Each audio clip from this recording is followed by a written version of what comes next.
আজি আমাৰ নৰেন দত্ত বাবজনাকে প্ৰমুখ কৰি গায়ন গাঁৱৰ ৰাইজসকলে এটা খৰচ কৰি পেলাই এটা যোগাৰ কৰিছে, বহুদিনীয়া এটা প্ৰয়াস। এইটো এটা তাৰমানে এনেকুৱা হ'ব নালাগে যে কেৱল আৰু শুনিলো হ'ল, ইয়াৰ পৰা কিবা আমাৰ জীৱনত কামত কিবা আহিল নে নাই, আমাৰ বিশেষকৈ নিউ জেনেৰেশ্যন, নতুন প্ৰজন্মটোৱে কিবা শিকিলে নে নাই, আমি তাহাঁতক কিবা দিব পাৰিম নে নোৱাৰিম, সেইটোহে প্ৰয়াস মোৰ। কিন্তু এইটো উদ্দেশ্যতে মই ইমান কষ্ট কৰি সমগ্ৰ অসম ঘূৰি আছোঁ। মই আপোনালোকক ক'লোঁ কেনেকৈ ল'ৰা ছোৱালীবিলাকক আমি মানুহ কৰিব পাৰোঁ। কেৱল ইউনিভাৰ্চিটিত পঢ়ি এখন চাৰ্টিফিকেট ল'লে এজন মানুহ নহ'ব পাৰে। কেৱল এটা ভাল দৰমহাধাৰী চাকৰি কৰিলে আপোনাৰ ল'ৰা মানুহ হৈ গ'ল, আপোনাৰ ছোৱালীৰ জীৱনৰ মানুহ হৈ গ'ল আৰু একো কাম নাই, সেইটো নহ'বও পাৰে। মানুহ তেতিয়া হ'ব মানুহৰ চৰিত্ৰ যেতিয়া তেওঁ জানিব, মানুহ কেনেকৈ হয়, শাস্ত্ৰই কি কৈছে সেইটো কাৰণে। গতিকে হে ভগৱান, তোমাৰ চৰিত্ৰ সাম্যকে অমৃত, ই সাক্ষাৎ অমৃত সদৃশ। গতিকে এই অমৃত যিজনে শুনে, তেওঁ পৰম প্ৰেম ভাৱ তেওঁৰ ভিতৰত জন্ম হয়। প্ৰেম ভাৱ মানে ইও আধ্যাত্মিক প্ৰেমৰ কথাই কৈছে। বিষয়ী প্ৰেম বেলেগ বস্তু। বিষয়ী প্ৰেম শৰীৰৰ লগত সম্পৰ্ক, আধ্যাত্মিক প্ৰেম আত্মাৰ লগত সম্পৰ্কিত। কেৱল শৰীৰৰ তৃপ্তিৰ কাৰণে যদি প্ৰেম কৰিছে, সেইটো শাৰীৰিক প্ৰেম, বিষয়ী প্ৰেম। আৰু আত্মাৰ তৃপ্তিৰ কাৰণে, ভিতৰৰ তৃপ্তিৰ কাৰণে, আভ্যন্তৰিক সন্তুষ্টিৰ কাৰণে যিসকলে প্ৰেম কৰিছে, সেইটো চূড়ান্ত প্ৰেম, সেইটো আধ্যাত্মিক প্ৰেম। সেইটো মানুহে কেতিয়াবা কি কৰে, এডাল গছত পানী ঢালিও সেই প্ৰেম তেওঁ জাগ্ৰত কৰিব পাৰে। এডাল গছত যেতিয়া এজন মানুহে পানী ঢালি দিব, দি তেওঁ তৃপ্তি লাভ কৰিব পাৰে, বাহ ইমান ধুনীয়াকৈ এইডাল গছ এতিয়া কিমান, এই খৰাং দিনত মই গছডালত গৈ হিয়াজ ভৰাই, এডাল গছ এইটো ক'ব নোৱাৰে মোক পানী লাগে বুলি, কিন্তু তাৰ পত্ৰ পুষ্প শুকাই যাবলৈ আৰম্ভ কৰিছে, আপোনাৰ দৃষ্টিগোচৰ হ'ল, আপুনি গৈ এবাল্টি পানী ঢালিছে, আপোনাৰ মন প্ৰেমেৰে ভৰি গৈছে, তৃপ্তি, এইটো এটা তৃপ্তি, এইটো এটা প্ৰেম। চৰাই চিৰিকটিবিলাকে কেতিয়াবা খাবলৈ নাপাই পেলাই ঘূৰি ফুৰে পানী এটুপিৰ কাৰণে। আপুনি যদি চৰাই চিৰিকটিৰ কাৰণে অকণমান পানীৰ ব্যৱস্থা ঘৰত কৰি দিব পাৰে। মই বহুত মানুহৰ ঘৰতে দেখিছোঁ যে খুব মাটিৰ পাত্ৰৰ মলাত ধুনীয়াকৈ বাঁহেৰে যতনাই 2-3 ঠাইত পানী থৈ দিয়ে। মই সুধিলোঁ এবাৰ যে এইটো কি কাৰণত থৈছে, বোলে এনেই থৈছোঁ, ওচৰৰ পৰা চৰাইবিলাকে ভাল পানী অকণমান খাব, নহ'লে য'ৰে ত'ৰে পানী খায় সিহঁতে, তাতকৈ ইয়াত মই পানীটো সদায় সলাই দিওঁ আৰু ইয়াতে তাহাঁতে বহি বহি ধুনীয়া। আৰু হয়ো পানীৰ পাত্ৰ এটা দি দিছে আৰু চাৰিওফালে এনেকৈ কেইডালমান বাঁহ বান্ধি দিছে যতনাই পেলাই। আৰু চৰাইবিলাকক মই দেখিলোঁ অলপ পিছতে যে গোটেই বিভিন্ন প্ৰকাৰৰ চৰাই আহিছে আৰু তাত পানী খাইছে। মই দেখিছিলোঁ যে ইওতো এক প্ৰেম মানুহৰ মনত জাগৃত হোৱা, ইওতো এক প্ৰকাৰ প্ৰেম, হয়নে নহয়? যে চৰাইকেইটাই পানী খালে নে নাখালে মোৰনো কি আহে যায়, কিন্তু চৰাইকেইটাই আহি যেতিয়া হেঁপাহ পলোৱাই পানী খাইছে, তেওঁৰ অন্তৰখন ভৰি পৰিছে, ইও এক প্ৰেম। শাস্ত্ৰই ইয়াকো জাগ্ৰত কৰিবৰ কাৰণে কৈছে, বুজিছে নহয়? সেইকাৰণে যেতিয়া ঈশ্বৰৰ গুণ শুনিব মানুহে, প্ৰপঞ্চ দৃষ্টিত সকলোতে ঈশ্বৰৰ অস্তিত্ব যেতিয়া মানুহে দেখিব, তেতিয়া তেওঁ কি কৰিব, তোমাক আৰু কেতিয়াও এৰিব নোৱাৰে, তোমাৰ সেৱাতে তেওঁ নিমগ্ন হৈ থাকিব। ৰাম শয়নে ভোজনে কৃষ্ণ আৰ মই পিন্ধু সাৰ বস্ত্ৰ অলংকাৰ, তোমাৰ উচিষ্ট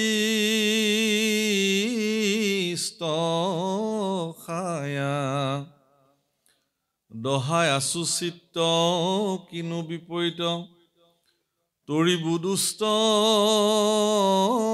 ৰমায়া। হে ৰাম জ্ঞানী গণে দুখে ইন্দ্ৰিয় কদমী, কাম ক্ৰোধ মোহ যিনি, যিটো ব্ৰহ্মপদ পাৱৈ প্ৰভু পুনু, তাহাৰো আছে বিঘিনি। তালে যাব, লগ পাম।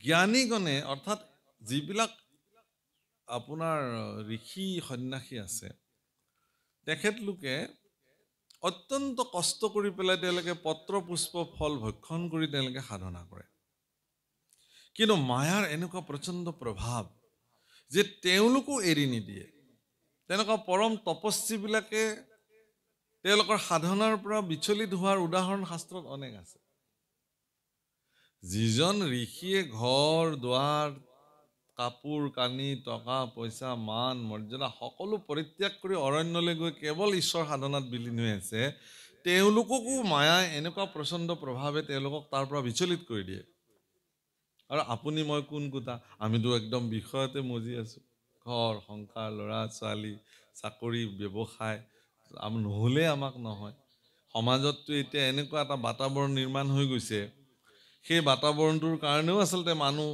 বিষয় হ'বৰ কাৰণে বাধ্য হৈ গৈছে আজি যদি আপোনাৰ ধন টকা পইচা প্ৰচুৰ পৰিমাণে আছে সমাজত আপোনাৰ মূল্যও আছে এনেকুৱা পৰিৱেশ হৈছে মান মৰ্যাদা যেন সকলো আপোনাৰ হাতৰ মুঠিত কাৰণ আপোনাৰ টকা আছে কিন্তু যিজনে সমাজত মান মৰ্যাদা পাব লগা ব্যক্তি উচিত ধৰণে মান সৎকাৰ সমাজে তেওঁক দিব লাগে কিন্তু তেওঁৰ ধন টকা পইচা নাই ক্ষমতা নাই তেতিয়াহ'লে তেওঁ হয়তো সমাজত সমাদৃত নহ'বও পাৰে এনেকুৱা পৰিস্থিতিৰ সৃষ্টি হৈছে ক'ৰবাত সকলোতে নহয় বাৰু ক'ৰবাত এনেকুৱা পৰিস্থিতি দুই এঠাইত সৃষ্টি হোৱা দেখা যায় আজি যদি অত্যন্ত মানে দুৰ্নীতিপৰায়ণভাৱে যদি কোনোবাই ধন উপাৰ্জন কৰে আৰু সেই ধন যদি তেওঁ সমাজৰ নিমিত্তে অৰ্পণ কৰে তেতিয়াহ'লে তেওঁ সমাজ সেৱক হৈ যায় কিন্তু তেওঁ কেনেকৈ ধনটো উপাৰ্জন কৰিছে সেইটোতো জানেই সমাজে তথাপিও মানুহে তেওঁক সন্মান দিবলৈ বাধ্য কাৰণ তেওঁ টকা দিছে অৱশ্যে এনেকুৱা ব্যক্তিও আছে যিবিলাক ব্যক্তিয়ে অত্যন্ত সৎ আৰু পৰিশ্ৰমৰ মাজেৰে ধন উপাৰ্জন কৰে প্ৰচুৰ পৰিমাণে ধন উপাৰ্জন কৰে সেই ধনো তেওঁলোকে ভগৱানৰ নিমিত্তে সমাজৰ নিমিত্তে অৰ্পণ কৰে তেওঁলোক কিন্তু প্ৰকৃতাৰ্থত সন্মান প্ৰাপ্তিৰ যোগ্য দাবীদাৰ কিন্তু মানুহে ইমান বিচাৰ কৰিবলৈ সময়ে বা ক'ত সেইকাৰণে বহু ক্ষেত্ৰত মানুহে এনেকুৱা ধৰণৰ আজিকালি ল'ৰা ছোৱালীবিলাকৰ মনত উঠি অহা প্ৰজন্মৰ মনত এনেকুৱা ধৰণৰ কিছুমান চিন্তাই মানে তেওঁলোকক খুব আজুৰি থাকে আমাৰ আগত কয় আমাৰ শিষ্যবিলাকে ল'ৰা ছোৱালী সোধে যে প্ৰভুশ্বৰ টকা নহ'লে দেখোন একোৱেই নহয় আজিকালি গতিকে আমি সকলো প্ৰকাৰে যেনে তেনে প্ৰকাৰে হ'লেও ধন উপাৰ্জন কৰিব লাগে তেওঁলোকক বুজাওঁ কেনেকৈ যে এই ধনে সৰ্বোচ্চ নহয় কিন্তু বাতাবৰণটোৱে তেনেকুৱা গতিকে তেওঁলোকক বুজাবৰ কাৰণে প্ৰয়াস কৰোঁ আমি যে তুমি ধন উপাৰ্জন কৰা কিন্তু সেই ধন কাৰোবাৰ অকল্যাণ কৰি নহয় কাৰোবাক ক্ষতি কৰি নহয় কাৰোবাক প্ৰতাৰণা কৰি নহয় কাৰোবাক একদম বন্দী কৰি লৈ কাৰোবাক চুচি কাৰোবাৰ পৰা ধন উপাৰ্জন কৰাৰ মানসিকতা ই আটাইতকৈ মানে বেয়া মানসিকতা মানুহক মানুহে ব্যৱহাৰ কৰিছে নিজৰ স্বাৰ্থত তেনেকৈও চলিছে মানুহ কিন্তু শাস্ত্ৰত এই কথাটো কৈছে যে আপুনি সেই ধন উপাৰ্জন কৰক যাতে আপোনাৰ উপাৰ্জিত ব্যৱস্থাত কাৰো অকল্যাণ নহয় আৰু সৎভাৱে কৰা উপাৰ্জন আপুনি জগতৰ কল্যাণৰ কাৰণে নিশ্চয় এটা পাৰ্ট আপুনি ব্যৱহাৰ কৰিব পাৰিব ইয়াত সেইকাৰণে কৈছে যে উদ্ধৱে কৈছে যে মোৰ মনটো চিত্তটো দৃঢ়তা হৈ আছিলে এইটোৱেই যে তোমাৰ সেৱা কৰিছোঁ মই গতিকে মই এই দুষ্টৰ মায়াৰ পৰা মই নিজকে পৰিত্ৰাণ নিয়াব পাৰিম হে ৰাম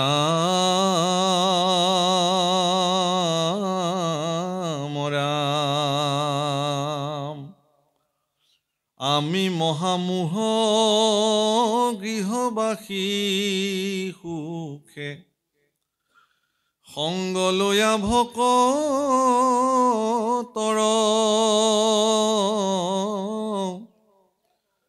তোমাৰ কথা শুনিলাতে তৰিলো দুষ্টৰ মায়া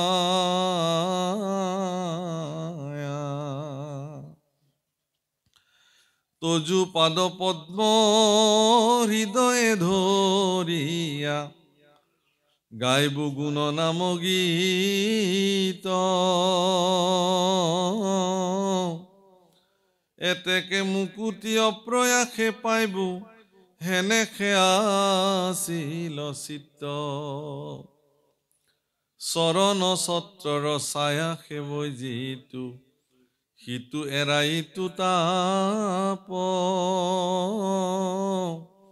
হেন পাও এৰি খনেকো নিজিবু সংগে নিয়মো কবাপ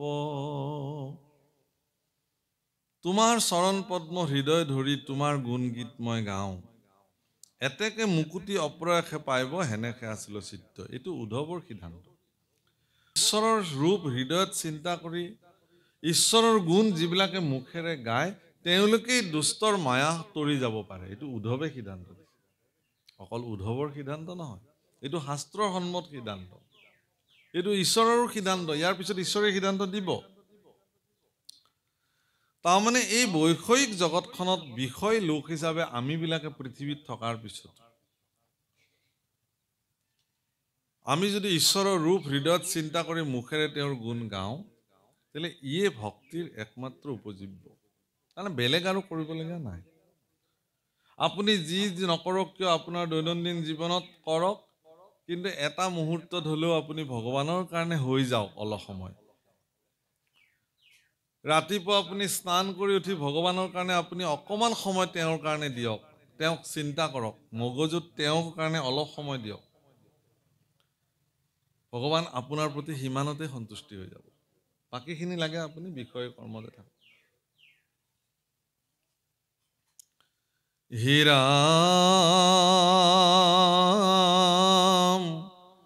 সবে পৰিহৰি চৰণ দূতই ও তোমাৰ কৰিলো সাৰ তুমি এৰিলাতে ঐ বন্ধু মাধৱ দিনতে দেখো আন্ধাৰ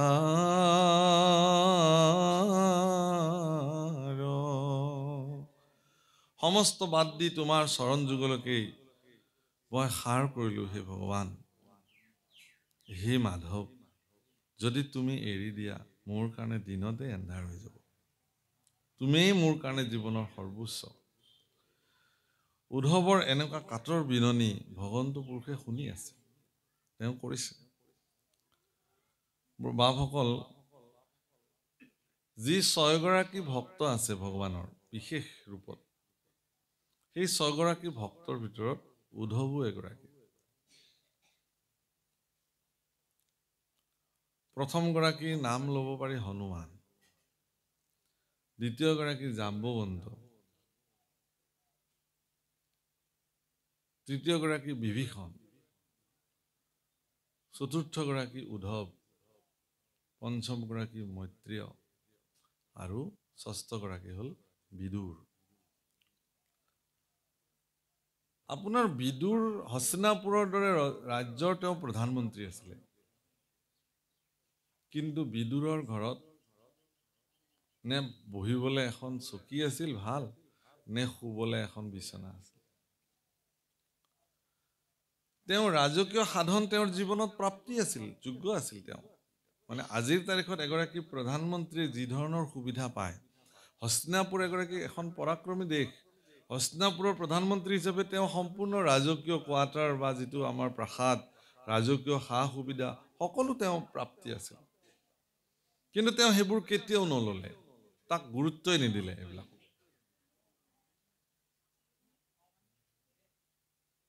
তেওঁ গুৰুত্ব নিদিলে সেইবোৰ বাদ দি পেলাই তেওঁ জীৱন চলালে সেইকাৰণে মহাভাৰতত বিদুৰৰ যি চৰিত্ৰ সেই চৰিত্ৰ আটাইতকৈ উল্লেখযোগ্য আৰু গুৰুত্বপূৰ্ণ চৰিত্ৰ কিহৰ কাৰণে যে বিদুৰৰ যি নীতি সেই নীতিক জগতৰ সৰ্বশ্ৰেষ্ঠ নীতিসমূহৰ ভিতৰতো বিদুৰ নীতিকো ধৰা হয়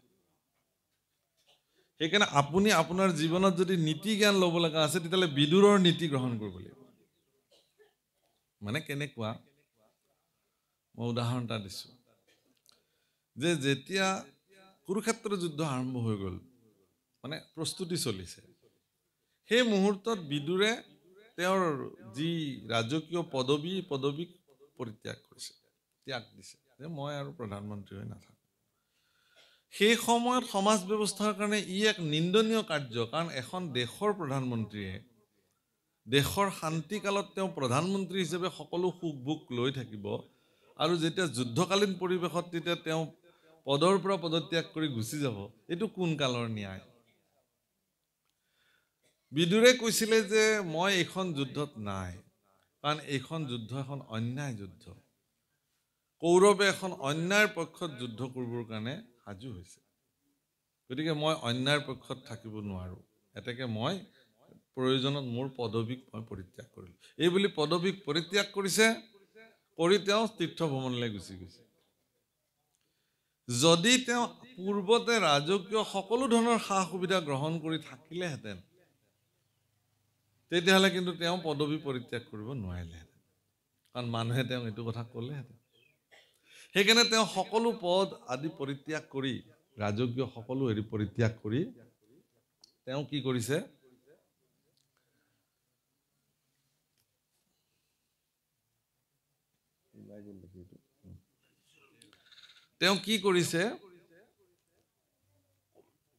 সকলো পৰিত্যাগ কৰি তেওঁ তীৰ্থলৈ গুচি গৈছে।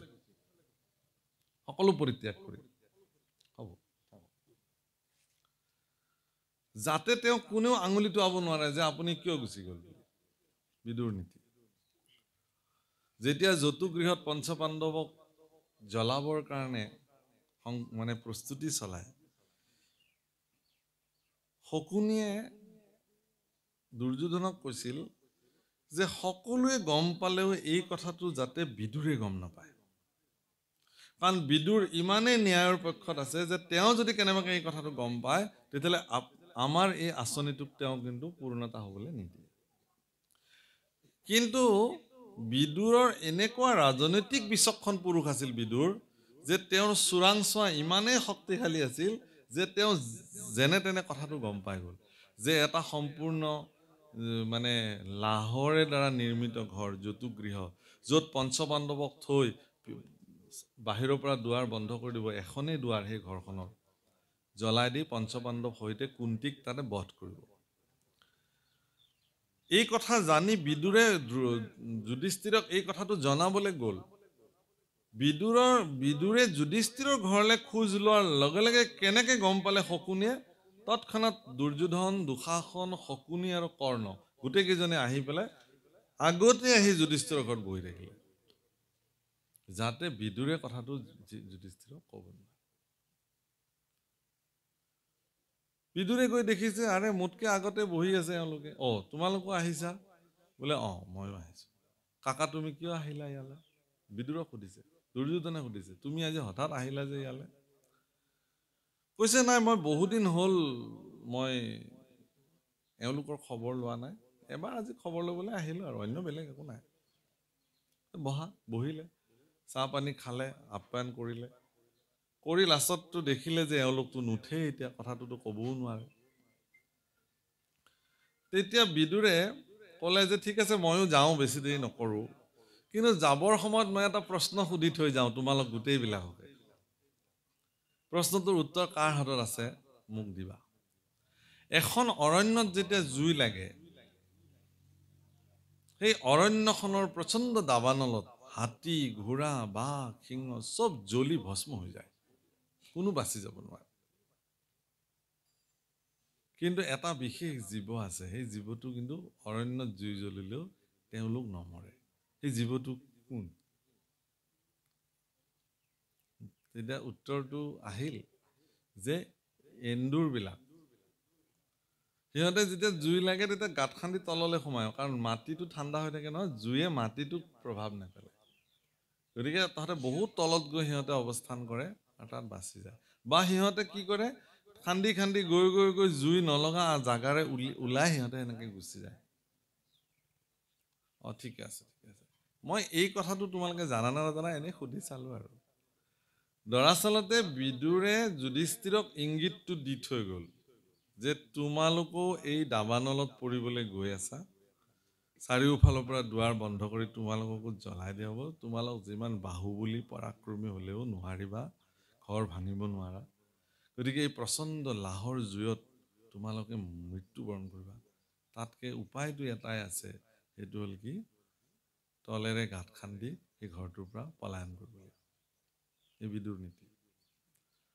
আৰু যিজন ব্যক্তিক গাঁত খান্দিবৰ কাৰণে বিদুৰে প্ৰেৰণ কৰিছিল, তেওঁৰ হাতত এটা পিঞ্জৰাত এটা এন্দুৰ ভৰাই যুধিষ্ঠিৰক উপহাৰ দিবৰ কাৰণে পঠিয়াই দিছিলে। আৰু সেই পিঞ্জৰাটো লৈ আহিছিলে, আহি কৈছে যে এইটো মহাৰাজ যুধিষ্ঠিৰক উপহাৰ দিবলৈ আহিছো। কোনে পঠিয়াইছে? বোলে বিদুৰে পঠিয়াইছে। যুধিষ্ঠিৰ প্ৰচণ্ড বুদ্ধি সম্পন্ন লোক আছিল, সেইকাৰণে যুধিষ্ঠিৰ বুজি পালে কথাটো। ঠিক আছে, তোমাৰ কামটো তুমি কৰা। সেইকাৰণে মজিয়াৰ পৰাই গাঁত খান্দি সেই অৰণ্যৰ দুৱাৰেৰে গাঁত খান্দি উলিয়াই দিলে ৰাতিৰ ভিতৰতে। ৰাতি ঘৰ জুই জ্বলিলে আৰু সেই গাঁতে গাঁতে গৈ তেওঁলোকে প্ৰাণ ৰক্ষা কৰিছিলে। গতিকে বিদুৰৰ এই যে নীতি, মই এই কথাটো কোৱাৰ প্ৰয়োজনীয়তাটো এইটোৱেই যে পাণ্ডৱ পৃথিৱীত জীয়াই থাকিব লাগিব। কাৰণ বিদুৰ কোন? স্বয়ং ধৰ্মৰ অৱতাৰ, যমৰ অৱতাৰ, ধৰ্মৰাজ মানে বিদুৰ। আকৌ যুধিষ্ঠিৰো ধৰ্মৰ অৱতাৰ। ভগৱান কৃষ্ণই ধৰ্ম ৰক্ষা কৰিবৰ কাৰণে পৃথিৱীলৈ আহিছে। গতিকে ভগৱান কৃষ্ণই কাক কাক হাতত লৈ পেলাই ধৰ্ম ৰক্ষাৰ আঁচনি কৰিব, সেই আঁচনি কৰা তালিকাখনত পঞ্চপাণ্ডৱৰ নামো সন্নিৱিষ্ট হৈ আছে। এই কথা ধৰ্মই জানে। প্ৰভুসকল, আজি যে আপোনালোকে এই কামত যিসকলে ইয়াত সহযোগিতা কৰিছে, এইবিলাক কামত লাগি ছাতি আছে, ঈশ্বৰে তেওঁলোকক নিৰ্ণয় কৰে আচলতে এনেধৰণৰ সমাজৰ কল্যাণকাৰী কামত কাক কাক লোৱা হ'ব। বুজিছেনে? তেওঁলোক নিৰ্বাচিত হৈ যায় ভগৱানৰ দ্বাৰা। সেইকাৰণে তেওঁলোকে আহি ইয়াত কাম কৰিছে, বেলেগে কৰা নাই। আপোনালোকে নাভাবিব, এই অনুষ্ঠানত যিসকলে লাগি ছাতি কাম কৰিছে তেওঁলোক পৰম সৌভাগ্যৱান। কাৰণ পৰোক্ষভাৱে হ'লেও ভগৱানৰ পৰা তেওঁলোক দৃষ্টিত নিৰ্বাচিত লোক, যে মোৰ কৰ্মৰ কাৰণে তোমালোক নিৰ্বাচিত হৈছা। গতিকে পঞ্চপাণ্ডৱক ভগৱানে তেওঁলোকক মানে ধৰ্ম প্ৰতিষ্ঠা, অধৰ্মৰ বিনাশ, সন্তসকলৰ পালন, এই তিনিটা বিশেষ উদ্দেশ্যৰ কাৰণে তেওঁলোক ভগৱানৰ সহযোগী হিচাপে নিৰ্ণীত। তেওঁলোকৰ পত্নী দ্ৰৌপদী হ'ব লাগিব, যজ্ঞত জন্ম দিছে, যাজ্ঞশ্ৰেণী দ্ৰৌপদী। সেইকাৰণে তেওঁলোকৰ কাৰণে আনিছে যে দ্ৰৌপদীহে পাৰিব, বেলেগে নোৱাৰে। গতিকে সকলো আঁচনি ভগৱানে নিৰ্মাণ কৰি ৰাখে। সেইকাৰণে বৰ্বৰিক বুলি এজন বীৰ পুৰুষ আছিল, তেওঁ কুৰুক্ষেত্ৰ যুদ্ধ কৰিবৰ কাৰণে আহিছিল। পৰম পৰাক্ৰমী বৰ্বৰিকক ভগৱান কৃষ্ণই ক'লে, তুমি কাৰ পক্ষত যুঁজিবলৈ যাবা? বোলে মই কৌৰৱৰ পক্ষত যাম। বোলে কৌৰৱৰ পক্ষত যোৱাৰ আগতে তুমি মোক সন্তুষ্টি কৰিব লাগিব। সন্তুষ্টি তেওঁ ভগৱানক কৰিলে কেনেকে? নিজৰ ডিঙি কাটি তেওঁ সন্তুষ্টি কৰিলে ভগৱানক। ভগৱান তেওঁৰ প্ৰতি খুব প্ৰসন্ন হৈ গ'ল। কি লাগে কোৱা? বৰ্বৰিকে ক'লে যে হে প্ৰভু, মই কুৰুক্ষেত্ৰ যুদ্ধত যিহেতু আহিছিলো, মইতো ভাগ ল'ব নোৱাৰিলোৱে, কিন্তু মই কুৰুক্ষেত্ৰ যুদ্ধখন চাবৰ মন আছে। সেইকাৰণে বৰ্বৰিকৰ অকল মুণ্ডটো, চিহ্ন মুণ্ডটোৱে গোটেই 18 দিনীয়া যুদ্ধখন এটা নিৰ্দিষ্ট স্থানৰ পৰা ভগৱানৰ কৃপাত চাই থাকিলে দিব্য দৃষ্টিৰ দ্বাৰা। সেইকাৰণে যুদ্ধ সমাপ্তিত এদিন পঞ্চপাণ্ডৱক লগত লৈ ভগৱান বৰ্বৰিকৰ ওচৰলৈ গ'ল। বৰ্বৰিকৰ চিহ্ন মুণ্ডই খুব আনন্দৰে থকা দেখিলে যুদ্ধ চোৱাৰ পিছত। কৃষ্ণ পুৰুষে ক'লে যে হে বৰ্বৰিক, তুমিতো যুদ্ধ চালা? বোলে চালো। অৰ্জুনে কৈছে হে বৰ্বৰিক, তুমি যে যুদ্ধখন চালা, এই যুদ্ধখনৰ কৃতিত্ব কাৰ? কোনে দৰাচলতে এইখন যুদ্ধ জয় কৰিলে? তুমিতো দেখিছা।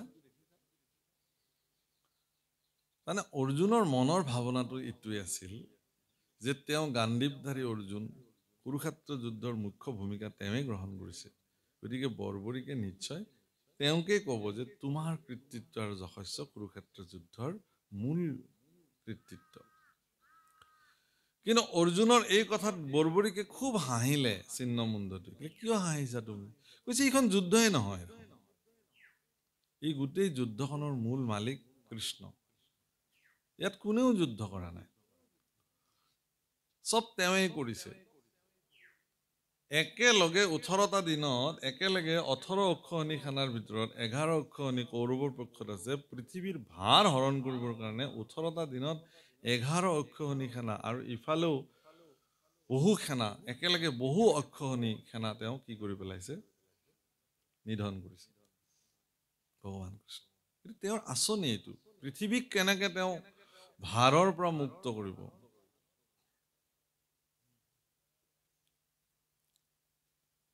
কাৰণ বসুমতীয়ে ব্ৰহ্মাদেৱক প্ৰাৰ্থনা কৰিছিল যে মোৰ ভাৰ বাঢ়িছে। ভাৰ মানে চিন্তাৰ ভাৰ। সহনশীলতা বসুমতীতকৈ কাৰো নাই। কিন্তু তেওঁৰ বুকুত জন্ম হোৱা দুষ্ট দৈত্যসকলৰ প্ৰাদুৰ্ভাৱ বাঢ়িছে। প্ৰভু অকল মনত ৰাখিব আপোনালোকে, এই যে প্ৰকৃতিয়ে মাজে মাজে নৰসংহাৰ আৰম্ভ কৰে, যে প্ৰকৃতিয়ে যে কিছুমান নৰসংহাৰ আৰম্ভ কৰে, প্ৰকৃতিক কিছুমান পৰিঘটনাৰ ফলত, সেইবিলাক প্ৰকৃতিয়ে ইচ্ছাকৃতভাৱেই কৰে। কাৰণ পৃথিৱীত ভাৰ বহুত বাঢ়ি যায়। আৰু এতিয়াও পৃথিৱীত দুষ্ট দৈত্য লোকৰ যিমানে মানসিকতা বাঢ়িব, সিমানে এওঁলোক নিধন হ'বলৈ গৈ আছে। পৃথিৱীত এওঁলোক তিষ্ঠি থাকিব নোৱাৰে। পৃথিৱীত তিষ্ঠি থাকিব কেৱল সজ্জনসকল, সাধুসকল।